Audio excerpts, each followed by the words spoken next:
Bismillahirrahmanirrahim. Alhamdulillah Rabbil Alamin. Wassalatu wassalamu ala asyrafil anbiya'i wal mursalin Sayyidina Muhammadin wa ala alihi wa sahbihi ajma'in.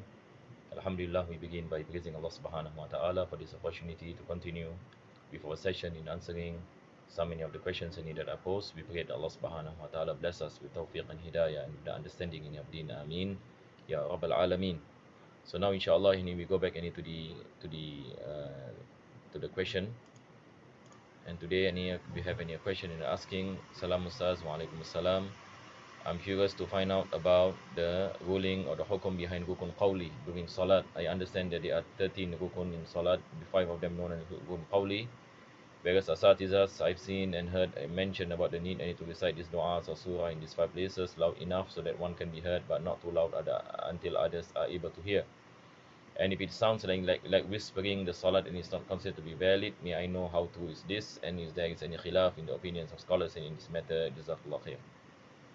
Basically, the question is asking about Rukun Qauli, that part of the integrals in prayers. We have the Rukun Qauli, and basically Rukun Qauli is the integrals which are compulsory upon us to recite them. That's why it's called Qauli. Qauli comes from the word Qala.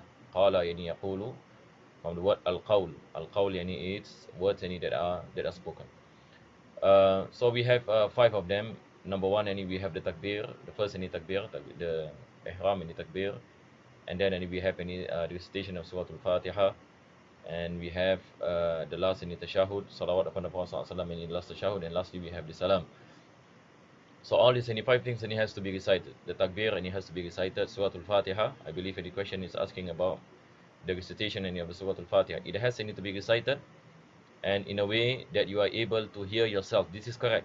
This is how our ulama in books and fiqh mention yusmi'u nafsahu. This is ibarah. Yusmi'u hatta yusmi'a nafsahu, until he is able to hear himself. What is the meaning of hearing himself? Meaning, for example, even if you whisper, for example, if you whisper, you are able to hear yourself. That is enough. Whispering is valid. What you mentioned in your question about whispering and it's not valid, it's not correct. Whispering, and we are speaking about even to a state of whispering, in a sense that you are able to hear your recitation. As long as you are not reciting the Rukun Qauli in your heart, that is not permissible. If you're reciting in your heart, meaning no sound coming out from you, and you do not hear any recitation of yours, then that is not valid. It will make your prayer not. It will make your prayer not valid. But if you recite it in a way that you are able to hear yourself in the form of whispers, this is what we meant. When we whisper, we do not let the person beside us hear our recitation, and if possible, especially when we are praying in Jama'ah prayers, because this will annoy people. If you recite too loud, the person beside you will be annoyed. So what we have to do is the recitation that only us are able to hear ourselves. This is the meaning of hatta yusmi'a nafsahu, and this is meaning in English, and we call it in whispers, and no issue. It is valid.